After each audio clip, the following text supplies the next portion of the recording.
cuando el Corán establezca narrativamente el respeto reverencial por la virginidad de María, algo establecido como tipificable de un evangelio apócrifo. La virginidad literal de María en los evangelios lo cualifican como evangelio apócrifo. Los milagros de Jesús al nacer, el sorteo de Zacarías, la figura de José, hay una serie de puntos narrativos del Corán que lo establecen sin duda como evangelio apócrifo. El propio nacimiento de Jesús en el Corán no es ni más ni menos que el evangelio establecido que el nacimiento de Jesús establecido tal cual en el evangelio del pseudo Tomás y otros tantos como será después el evangelio árabe. Bien, ¿por qué hago hincapié en todo esto? Porque a partir del año 850 en la península ibérica, en la relación entre las escrituras, entre los textos normativos de las distintas religiones, la simbiosis creativa ambiental va a actuar de tal manera que será muy difícil entender lo propio sin lo ajeno, será muy difícil entender lo ajeno sin lo propio. Hay un punto determinado en el que yo arrancaba antes y era la posibilidad de la conversión del judaísmo. Bien, hay una serie de polémicas y a través de esas polémicas entendemos precisamente los libros que se están manejando en la época. Hay una serie de polémicas que son fundamentales para el encuentro entre el Islam y las otras religiones, para esa historia comparada de las religiones a la que yo estoy aludiendo continuamente. Las polémicas desde el primer momento son las que establezcan incluso ya en la época helénica del Islam, Juan Damasceno, en torno al 750, desde Juan Damasceno en griego efectivamente y sin duda hasta Bartolomé de Edesa prácticamente en los años 1200, la apologética cristiana se está refiriendo a algo que todavía no llama Islam, lo llamará ya Bartolomé de Edesa, será el primero que emplee el término musulmán. Desde Juan Damasceno, ojo, 756, por lo tanto 40 años después de la supuesta invasión de la península ibérica. Si Juan Damasceno en Damasco, que es el epicentro de lo que entendemos como el Islam, en esa lectura digamos creacionista de que hay un centro y una periferia, yo creo que no, sino que todo va surgiendo a la vez en subidas de marea, pero en fin, si el propio Juan Damasceno, que es un sabio de Damasco, capital supuesta de un imperio, no sabe lo que es un musulmán y habla de los escritos de Mahoma y habla de una serie de capítulos de en lo que entendemos hoy día como el Corán, pero no lo llama capítulos del Corán, sino un escrito tal de Mahoma y un escrito cual de Mahoma, algunos de los cuales no están hoy día en el Corán. Es decir, eso que es una fuente externa, historiológicamente nos da mucha más iluminación sobre lo que pudo ser la codificación del Corán que la propia historia oficial del propio Islam desde dentro. Cuando Juan Damasceno establece una serie de libros de Mahoma que no aparecerán después en el Corán, es evidente que esos serían apócrifos a su vez de ese apócrifo inicial que nosotros decíamos que era el Corán. Por lo tanto, en el terreno de las polémicas vamos a entender muy bien las religiones comparadas. Hay unas polémicas muy interesantes en la península ibérica, refiriéndonos ya centrándonos ya en este asunto.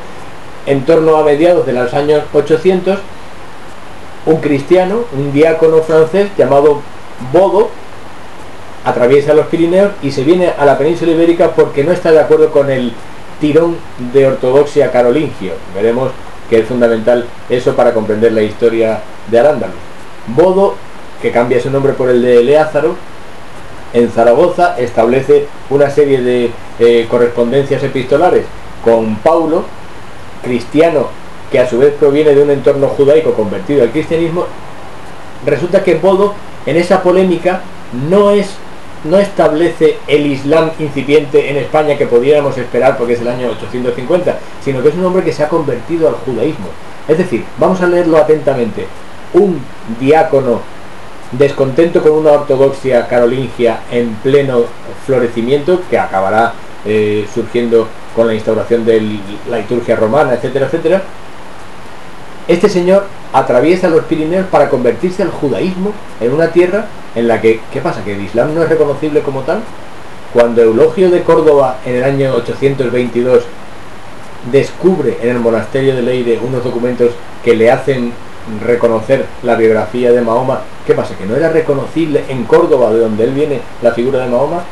Esta polémica es muy interesante porque con el tiempo habrá una polémica que recupere el tiempo, digamos, de los 850 y nos establecerá exactamente cuál es el tratamiento de las escrituras en ese tiempo. Es decir, en lo que estoy queriendo hacer desde el principio, y voy a llegar ahora ya a las conclusiones, digamos, no hay una apreciación directa de las fuentes escriturales desde el primer momento, sino que a posteriori se dirá lo que se hizo en su época.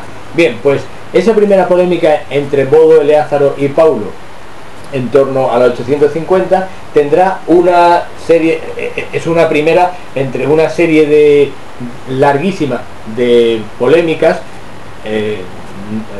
Es una pena que no haya intercambio después de posibles preguntas, porque hasta el propio siglo XX ha habido una redacción de polémica en la cual se establece la visión del otro, y en esa fuerza argumentativa apologética de destrozar al otro, el otro tiene que recuperar toda la contraargumentación. Entonces, en las polémicas es cuando realmente se establece el criterio de las religiones comparadas.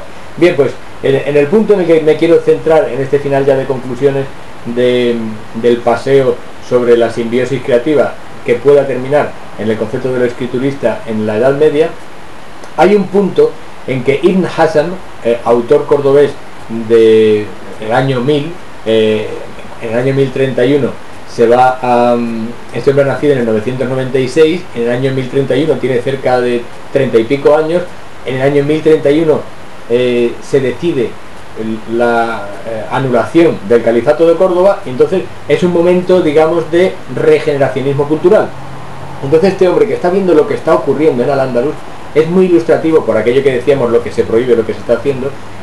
La inquietud de Ibn Hazm en el año 1000 es importantísima, porque está viendo como un tal Sisnando Davidiz, cristiano, se está haciendo fuerte entre Sevilla y Portugal. Está viendo como Ben Nagrela, judío, se está haciendo el visir, el señor del reino de Granada. Está viendo que esa época no es de un normativismo islámico como a él le gustaría, y entonces establece una polémica con el cristianismo, y en esa polémica, en ese libro suyo, Kitab al-Fisal, que es una historia de las religiones en puridad, establece lo que en Al-Ándalus eran las escrituras cristianas, porque parte de que hay una serie de evangelios traducidos por Ishaq ben Balask de Córdoba, ya en el año 946, y establece que hay una serie de salmos en árabe, traducidos evidentemente por un tal Hafs ibn al-Bar a finales de los 800. Hafs ibn al-Bar, al traducirlo, no es más que Hafs ibn Álvaro, es decir, hijo de un cristiano que se ha hecho, entre comillas, musulmán, o seguramente ni siquiera era musulmán, sino que había traducido simplemente los salmos.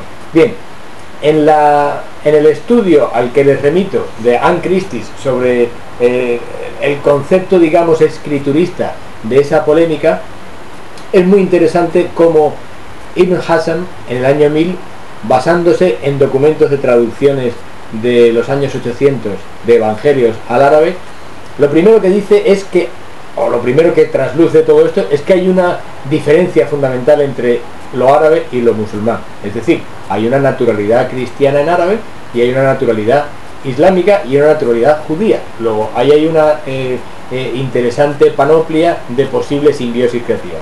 Lo segundo es que los documentos a los que alude, y que existen, y algunos de ellos están conservados en el Escorial, alude a que un musulmán del año 1000, al interpretar las escrituras de los cristianos y de los judíos, siempre hablaría de tres libros diferentes: de la Torá revelada a Moisés, de los Salmos revelados a David, y de los Evangelios revelados a Jesús de Nazaret. Evangelios que además en árabe es Injil, que bueno, esto nos daría para una derivación interesantísima en lo que después será la recuperación en el Siglo de Oro, porque el supuesto autor del Quijote, Sidi Hamet Ben Engeli, leído en árabe, sería hijo del evangelista, que tendría también una lectura preciosa sobre las implicaciones de lo converso en lo erasmista en la España del Renacimiento. Bien, simplemente quería haber trazado una serie de líneas fundamentales que nos llevasen al punto en que debemos concentrarnos en la historia de las religiones de Ibn Hazm para comprender el estado de las escrituras en Al-Ándalus en su tiempo, en ese establecimiento de 3 libros diferentes. Por lo tanto, es muy probable que no hubiera en aquella época un solo libro considerable como Biblia como tal, al menos en los círculos en los que un hombre culto de Córdoba pudiera estar manejándose. ¿En qué momento surgirá una frontera, digamos, interesante? En torno al año 1090, en que Toledo ya ha caído en manos leonesas, por cierto, de un modo nada cruento, en que se desgrana abiertamente esa ciudad andalusí ante el reino de León y futuros reinos de León y de Castilla. Será precisamente la época de Alfonso X la que establezca allí una cierta continuidad científica con lo que ya estaba habiendo. Decía que en esa época es la que surge también la implantación del rito romano en la península ibérica desde el norte, y también la invasión almorávide desde el sur. Solo con esas presiones externas podemos comprender la simbiosis creativa de lo que va a ocurrir abajo.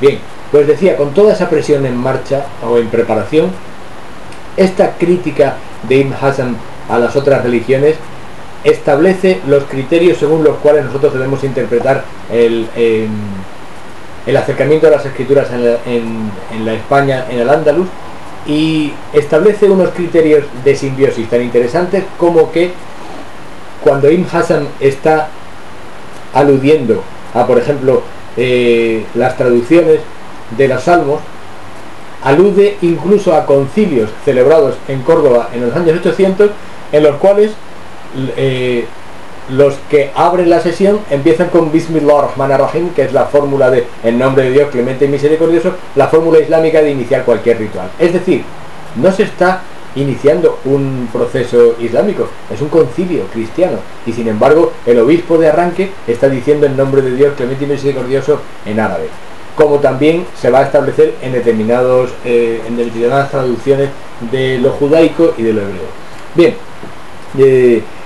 mi objetivo en esta charla de unos 40 minutos, no quería alargar mucho más, era simplemente dejar, digamos, el balón en el suelo para que se pudiese iniciar un intercambio. No se va a producir en directo, pero desde luego yo estoy a su disposición, tanto a través de Francisco Peña como a través directamente de cualquier correo electrónico que pudieran enviarme o postal a mi universidad, porque el tiempo, la época, el concepto que a mí me interesa arranca precisamente en este punto en que yo lo he dejado.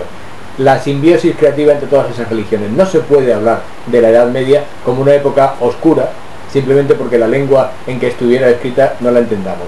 No se puede hablar de la Edad Media como una época oscura simplemente porque queramos valorar las luces del Renacimiento. En ese punto en el que yo arrancaba de que por fijarnos en una época tenemos que oscurecer todo lo que hay antes. La Edad Media es una época absoluta de continuidad, de fricción y de simbiosis, de absoluta creatividad, y solamente entendiendo la naturaleza compartida de las religiones y la fijación de sus escrituras por contraste en la Edad Media, muy especialmente en la época andalusí, comprenderemos lo que nosotros entendemos como el renacimiento cultural de Europa, porque sin duda alguna esto es una fuente cultural del renacimiento europeo. Muchísimas gracias y estoy a su disposición, no quisiera robarle mucho más tiempo. Gracias.